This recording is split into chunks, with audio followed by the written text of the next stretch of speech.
Bonjour à tous. Aujourd'hui, je voudrais partager avec vous une victoire devant la chambre disciplinaire de première instance de l'Ordre des infirmiers du Grand Est.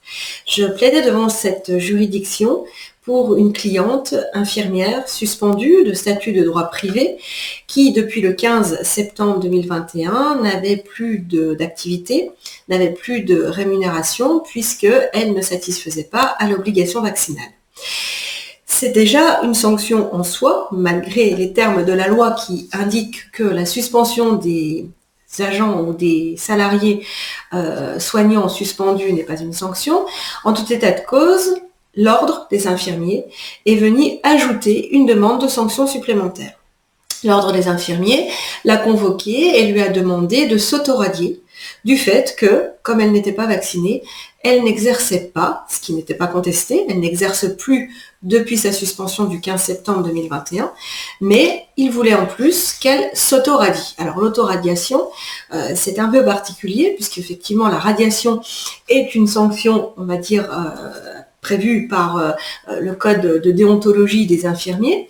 Mais là, suite à la première convocation devant le Conseil de l'Ordre, on lui demandait d'elle-même, du fait qu'elle n'était pas vaccinée, de s'autoradier.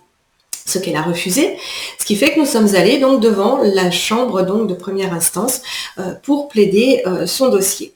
Et heureusement, la chambre a déféré à notre motivation et a rendu une décision le 5 juillet qui est tout à fait claire.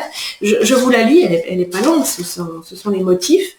On nous indique qu'aucune disposition de la loi du 5 août relative à la gestion de la crise sanitaire ou instruction ministérielle, puisque en fait le Conseil de l'Ordre se fondait sur une instruction ministérielle qui ne s'appliquait pas aux infirmiers salariés, qui ne s'appliquait qu'aux infirmiers libéraux.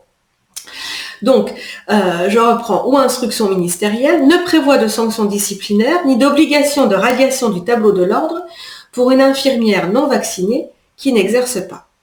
Donc, si on résume, ça veut dire que les sanctions disciplinaires qui ont été envisagées à l'encontre de ma cliente sont nulles et non avenues puisqu'elle n'avait pas à être sanctionnée étant donné qu'elle n'exerçait pas. Donc, elle peut rester infirmière, elle peut rester immatriculée entre guillemets inscrite à l'ordre des infirmiers et elle n'a pas à s'autoradier. Donc, je dis que c'est une victoire parce que beaucoup de conseils de l'ordre ont voulu faire du zèle, ont un petit peu tout mélangé, se sont pris un peu les pieds dans le tapis par rapport aux sanctions donc déontologiques que la loi avait prévues, mais pour les libéraux, absolument pas pour les agents publics ou pour les salariés de droit privé. Il y a juste une petite remarque que je voudrais partager avec vous, c'est que dans la décision, on nous indique comme un petit coup de patte, on nous indique en réalité que dans ces conditions, donc les conditions que je viens de vous énoncer, la seule circonstance, pour regrettable soit-elle, que Madame X se soit soustraite à l'obligation vaccinale ne peut permettre d'établir qu'elle méconnaît les dispositions précitées dès lors qu'elle n'exerce pas. Donc vous avez effectivement une juridiction, donc une chambre disciplinaire qui se permet de dire que ne pas se vacciner, ça peut être regrettable. Pour moi, c'est pas du droit, c'est de la politique. Mais peu importe. Voilà, c'est l'appréciation de cette chambre. En tout état de cause, elle a donné raison à ma cliente.